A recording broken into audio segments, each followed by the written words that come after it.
This is the season the Viscount intends to find a wife. You honestly just did that? I believe I did.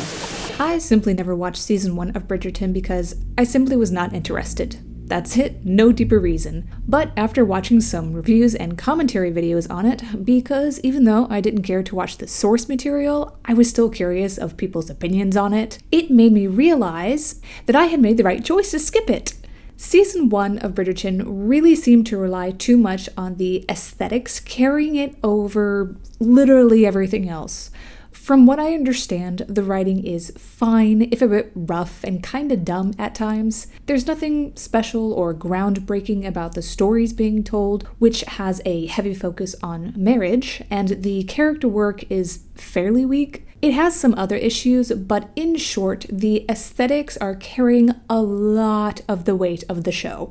Now, the main couple of season 1, Daphne and Simon, would definitely irritate me because for some reason they're written as two people who refuse to communicate, and I don't vibe with that. That's just lazy storytelling, and I gotta say, that's not really the kind of dynamic you'd want in the leading couple people are supposed to root for. But by far worse than that is the character Daphne, who is never, by the writers or the characters within the show, seen as the monster that she is. She sexually assaults Simon, and that's just never addressed. Daphne suffers no consequences for the horrific things she did. So yeah, I still have no interest in watching season 1. Anytime Daphne was on screen in season 2, I either sighed or just flipped her off. By the way, most of my knowledge about season 1 comes from this video by Friendly Space Ninja, who you should all check out because he's talented and hilarious, and this video by Khadija, who you should also check out because they're just amazing. Alright. If season 1 couldn't draw me in, what the heck made me even want to watch season 2? Honestly, the main couple. Anthony and Kate actually seem like they'll be fun and interesting to watch, not just as a couple, but as individual characters as well. So, season 2, was it worth it? Well, let's find out. Season 2 of Bridgerton is the same as season 1 in that the main focus of the show is who is gonna marry who? That's it. It really ain't that deep, bro. Oh, and I guess the mystery, but not really mystery, of who Lady Whistledown is. Once again, this story being set in a Regency fantasy era is what's setting it apart from a modern drama. It's a simple premise, and that's fine. As I recently mentioned, it was the two leading characters, Anthony and Kate, and their dynamic of enemies to lovers that piqued my interest. I actually never watched the trailer for season 2 before watching the show. I simply saw some spoilers of the show on Tumblr, and that's what made me decide to give the show a shot. I think the best way to approach this video is to talk about the characters, some of the storylines, random shit I didn't know how to categorize, and then my final thoughts.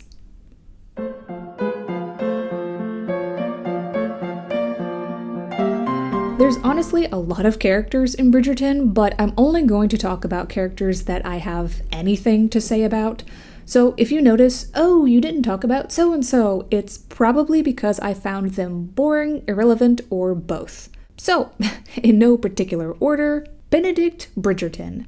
Now this is a character whose name I didn't learn until someone said it out loud in like episode 2 or 3. Until then, I just kept asking the screen, "What is your name?" I honestly don't have much to say about Benedict. His character doesn't have a whole lot going on beyond a small subplot of him going to art school. By the final episode, we're left with Benedict feeling a little bit disillusioned when he finds out Anthony basically bought Benedict's spot into art school. So I guess in season 3, he'll be working through his identity crisis. Anyway, I do think the actor brought some nice energy to his character. Other than that, I did enjoy his interactions with his sister Eloise. Eloise Bridgerton. She definitely has that quirky, I'm not like other girls vibe going on, which may or may not work for people. Personally, it didn't bother me, and overall, I did enjoy this rather flawed character. If I had to guess, Eloise is between the ages of 18 to 21, despite the actress playing her being in her early 30s, but whatever, Hollywood does this all the time. And Eloise clearly still has some growing up to do. She can come across a little bit petulant at times, hidden or maybe not so hidden in her snarky commentary. Eloise can be pretty judgmental. Since she grew up in a safe and sheltered life, she doesn't always seem to grasp that there are consequences in life. Like, subconsciously, I think she knows that her status and wealth will more often than not get her out of trouble. So there's an entitlement and naivete to her. Again, she's flawed, but in a way that worked for me. I have a little more to say about Eloise, but it ties in with her storyline in the show, so I'll save that for later. Violet Bridgerton. Like her son Benedict, there isn't a whole lot I could say about her. She's a pleasant person. She's a mother who is very concerned about her kids marrying for the right reasons, but I don't think in an overbearing or smothering way. She's a widow that was very much in love with her husband. Yeah, like I said, there isn't much to say about her. She's a harmless presence in the show, and while I don't have any strong feelings about her, I like her. Mary Sharma. I can pretty much copy and paste what I just said about Violet and apply it to Mary. I'm not kidding. She is also a nice lady, a widow who loved her husband and is focused on securing her kids' futures. I liked her character too, but I don't have any strong feelings about her. Penelope Featherington. I like her. She's cool. She's the wallflower in both her family and in society, which makes it the perfect position for her to spy from the sidelines, but I will talk a bit more about her Lady Whistledown persona later.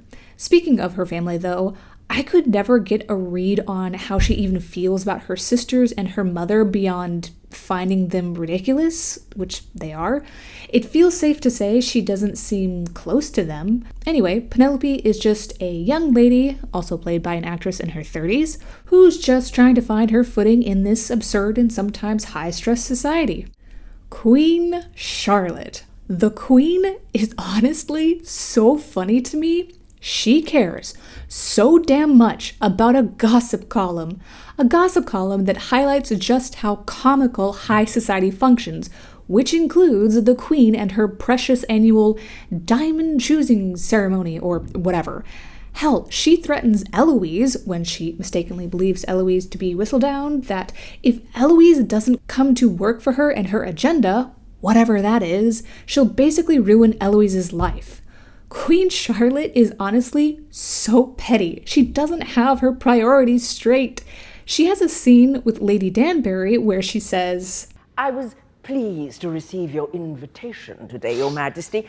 I had thought you might not wish to see me after the events of late. Yes. I seem to have some time on my hands without Lady Whistledown to keep me occupied. Ma'am, Your Majesty, what do you mean you have time on your hands? Don't you have a whole ass country to run? Anyway, I don't take Queen Charlotte that seriously because how can I? And overall, I find her highly entertaining in her ridiculousness. Lady Danbury. She has such a cool presence every time she's on screen. Her primary role in season 2, and I suspect in season 1 as well, is playing matchmaker. As a first-time viewer, the most I could glean about her character is that she's widowed, rich, confident, can be a little tough, but is overall quite compassionate. She's also excellent at making connections with anyone she sets her eyes on, it seems, including the Queen. I have no idea of their history, but the way they chat and gossip like old friends, I'm guessing they go way back. Lady Danbury is cool, and I hope she sticks around, whether I watch more seasons of this show or not. Edwina Sharma. She's intelligent and a really sweet character. I'll admit that at one point I felt she was coming across a bit naive, particularly with the Anthony and Kate situation, but I think it's simply that she's a really empathetic person. She's very caring and wants other people to be happy. I also think her agreeable demeanor could be mistaken for her being amenable, but she's not. She's not a yes man. She does have lines, and if you cross a line, she will push back. I'm also not sure where else to mention this, but I enjoyed the sister dynamic between Edwina and Kate. There's clearly a strong bond there, and I don't know, as silly as it may be to say, they were convincing as sisters. The actresses were convincing as sisters. Anyway, Anthony Bridgerton. There is something intensely over the top about him, and I was here for it. This entire show is melodramatic and a little over the top, so it fits. Like, side note, I don't know if the show was actually attempting to be a capital D drama, but it's not, and that's fine. I was cool with that. Embrace the melodrama. Anyway, back to Anthony.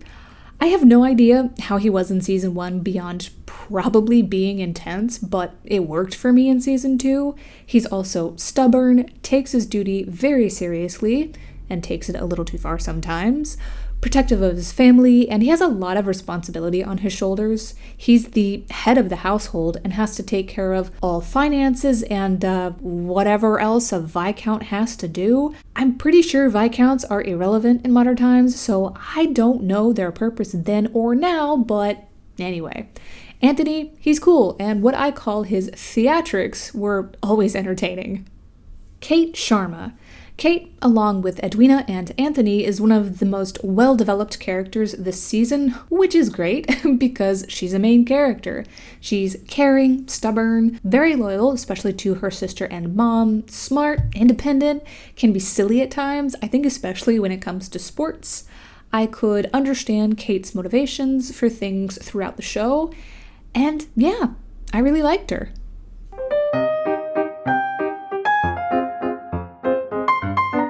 I want to get one of my least favorite storylines out of the way, and that is the one that follows Lady Featherington and her cousin, I don't know how many times removed, Jack. The bottom line is Lady Portia is in need of money. She thinks cousin Jack has money because of his ruby mines back over in the US and concocts a way to force Jack into becoming engaged with one of her annoying daughters.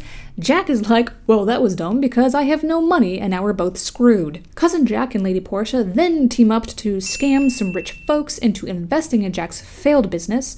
While Jack is engaged to the daughter Prudence, he is weirdly flirty with her mom, and the mom flirts back. It's all very strange and uncomfortable. Fast forward to the final episode where Lady Portia, I don't know, I guess realizes Jack is attempting to abandon her daughters to run away with Portia. So having a strange affair with Jack is fine, and so is conning a bunch of people, but she draws the line at child abandonment. Or something. Whatever, she double-crosses Jack so she gets to keep some of their earnings, make her look like an innocent victim of their crimes, and Jack the lone bad guy. Bye-bye, Jack. So, yeah, I didn't care for that storyline. Really, guys, the only thing you need to know is that Portia is having money issues at the start of the season, and at the end, she's fine. You can just skip anything to do with Portia and Jack. Okay, next. Penelope's storyline has 3 main elements: Colin, Eloise, and Lady Whistledown. Now, I don't know if I'm going to get hate for saying this, but I think Penelope deserves a better love interest than Colin. I didn't find him to be all that interesting, and I don't think I'm missing out much even if I had watched season 1. Everything about him in season 2 has shown that he has pretty firmly viewed Penelope as a friend for years. On top of that, for who knows how long, Colin had been pining for another woman, Mrs. Thompson. A woman who is married and has kids had to tell Colin point blank, "Bro, stop living in the past, you need to move on." I will mention that around episode 6, Colin gives Penelope some hint that, hey, I may be able to see you as more than a friend. But then, in episode 8, Penelope overhears Colin laughing off the suggestion of even courting Penelope. You courting the girl, Bridgerton? Are you mad? I would never dream of courting Penelope Featherington. Not in your wildest fantasies, Fife. So, while I may not get or care for this potential pairing, I don't know, the heart wants what it wants, I guess. The heart wants what it wants. Yeah, it's been confirmed and by other multiple outlets that season 3 will focus on Penelope and Cullen as the main couple, which I'm probably gonna pass on.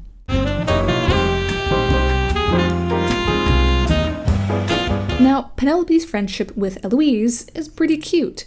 They're just two young women out here trying to survive and all the sexist and misogynistic bullshit life throws at them. Their friendship is thrown a big curveball once Eloise figures out that Penelope is Lady Whistledown. Therefore, it was Penelope that kind of smeared Eloise's name in the gossip column in an attempt to save herself, yes, but also Eloise from a more terrible fate. So, because of this, their friendship status is left on a cliffhanger of sorts, but I'm pretty sure they'll make up in season 3. Speaking of Lady Whistledown, I've never read the books, but I assume Penelope will continue with this double life of sorts. To what end? I have no idea. I know she's making bank with the sales of her gossip column, but we're never told what she plans to do with it beyond currently stashing her earnings in the floorboards. She kind of reminded me of a dragon because in more than one scene, she'll just open up the floorboards to look at and admire her cash. I trust she would know if a single shilling was missing because don't forget, we have this scene. 800 copies, 5 pence a piece, sold for 8 pence each, minus the delivery boy's wages. It should be £11, 2 shillings here altogether. Overall, I just hope in season 3 Penelope has some development and an actual arc because she was pretty stagnant in season 2. The biggest shakeup she had was having a fight with Eloise in the season finale.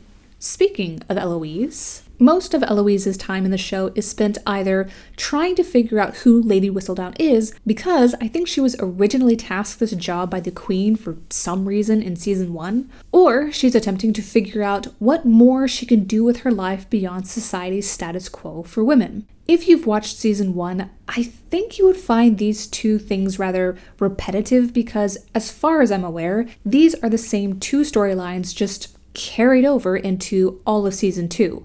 Eloise doesn't figure out who Whistledown is until the very last episode, and she never figures out what she wants to do with her life. As far as character development goes, she's kind of stuck in a rut, just like Penelope. Maybe that will change in season 3. I think the biggest shakeup for her life was her star-crossed lovers thing she had going on with a commoner named Theo. Their connection, it was cute, but not meant to be, it seems. Lady Whistledown, aka Penelope, does end up being a wrench in Eloise and Theo's relationship, which is a big reason Eloise says a big fuck you to Penelope in the finale. But again, I'm pretty sure those two will forgive and forget in season 3.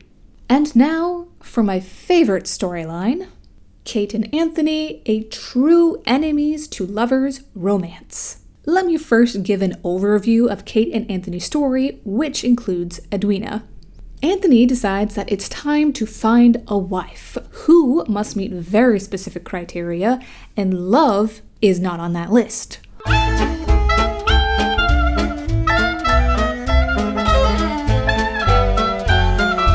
When Kate discovers Anthony's rather clinical outlook on marriage, she's dead set on him not marrying her sister Edwina, the Queen's chosen diamond, who he eventually has his sights set on. While Anthony attempts to court and then officially courts Edwina, Kate is basically, I have my eyes on you, bitch, watch yourself. But anytime Anthony and Kate spend around and with each other, it's very clear that they're drawn to one another, and trust me, they both work hard at denying having any attraction or feelings for one another for a while. Anyway, this push and pull continues on with Edwina in the middle, who does come to fall in love with Anthony, which is a big deal for Edwina because having a love marriage and not just a marriage of convenience is what she wants. To the audience, it's clear Anthony will never love Edwina because, whoopsie, even though Anthony has been set on not finding someone to love, he falls in love with Kate. We learn mostly through flashbacks that Anthony was basically traumatized from not only seeing his dad die in front of him, but his mom just mentally and emotionally checked out for some years because she was so heartbroken. Hence, Anthony wanting to avoid inflicting that kind of pain on anyone. Kate's main hang-up is she's been set for years in the idea of remaining in/moving back to India. She's been so focused on securing her sister's future while not really considering that she too can marry and not just convince herself that living alone is what she wants. Now, shit doesn't truly hit the fan until Anthony and Edwina are at the altar, and that is when everything finally clicks for Edwina that I'm about to marry a man who doesn't love me because he's in love with my sister. And bro, that shit's gotta hurt. Drama happens, but don't worry, in the end, Edwina is still on a path to finding a love marriage. Also, the queen, who is endeared to Edwina, casually tosses out, Have I yet told you about my nephew? He is a prince, and he is available. so I think Edwina's future will be just fine. And of course, Kate and Anthony stop bullshitting themselves and eventually marry and get their happily ever after. Hooray! Now, to me at least, I felt that the writers did a really good job of not portraying Kate and Anthony's pseudo-secret love affair as something malicious. They never had any ill intent in any of their actions.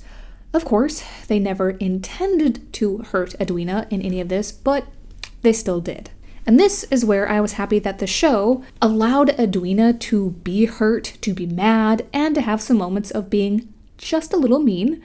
She was given time to work through her emotions before working towards forgiving her sister and Anthony. Edwina was the victim in all of this. She's not the villain, but nor is Kate and Anthony. Neither one of these three characters is written to be a villain. It was a situation of two people falling in love at, well, the wrong time. Another aspect I appreciated was both Anthony and Kate owning up to their actions that led to Edwina being hurt. Without being overbearing, Kate gives her sister space while continuing to support Edwina in whatever she wants and decides to do.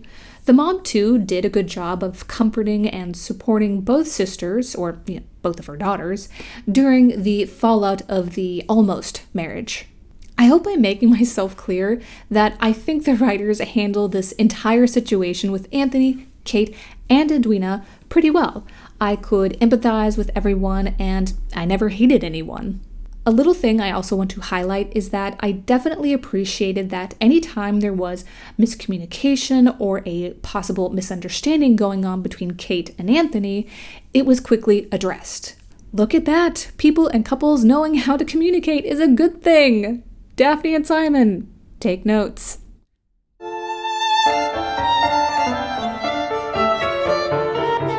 I only have a few things to say, so this section will be fairly quick. The passage of time is often unclear. The only time it was clear was when one of the characters stated that the Sharma family were going to arrive at the Bridgerton summer home a few days before everyone else. Otherwise, time is just an illusion in this show, I guess. I liked the costuming, which, to be clear, is inspired by both Regency and mid to late 18th century court dresses. It is not historically accurate, and that's okay. It's pretty clear the show isn't trying to be accurate in costuming, hair, or makeup. They're just doing their own thing. A little too much of the dialogue throughout the season is just exposition dumps. I thought Lady Whistledown's purpose was to tell the audience the exposition. Gotta work on that for season 3. The acting overall is good. Not everyone is on the same level, but no one stuck out in a bad way. I liked that Anthony's mother, though many years later, apologizes to him for essentially checking out of her kids' lives for I don't know how many years. Yes, she was grieving her husband's death, but it definitely seems she dropped a lot of responsibility on Anthony at that time. It's easy to infer that Anthony picked up a lot of the parental slack too.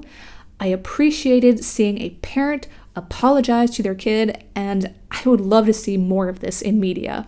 There are definitely stories and characters that could have either been dropped entirely or cut down to make this season a tight 6 instead of 8 episodes.